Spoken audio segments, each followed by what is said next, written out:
তুলসী গাছ মাথায় নিয়ে দেখুন, পশ্চিমবাংলা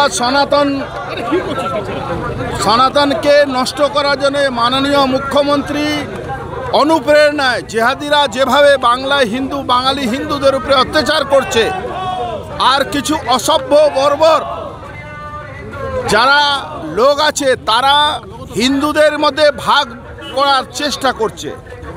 তাই সমস্ত হিন্দুদেরকে এক জায়গা থেকে এই জেহাদিদের, রোহিঙ্গাদের, এই যারা আতঙ্কবাদীরা যাদেরকে মমতা ব্যানার্জি এখানে পুষে রেখেছেন, সারা ভারতবর্ষে আতঙ্কবাদীদেরকে, জেহাদিদেরকে এখান থেকে উনি প্রশ্রয় দিচ্ছেন।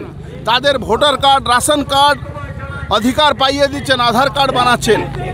তারা যেভাবে মহেশতলাতে আমাদের তুলসী গাছ যে রাখার যে জায়গাটা ভেঙে দিয়েছে, হিন্দুদের উপরে অত্যাচার করেছে, বাঙালি হিন্দুদের উপরে অত্যাচার করেছে, তাদের প্রতিবাদে আজকে আমরা এই মিছিল বের করেছি। এই মিছিলে হিন্দুদেরকে এক জায়গা থাকার আহ্বান করছি।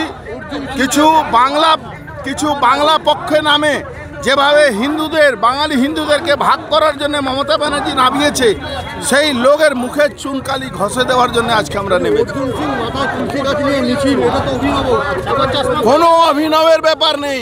হিন্দুকে বাঁচাবার জন্য আমরা মরতেও রাজি আছি, আমরা মারতেও রাজি আছি।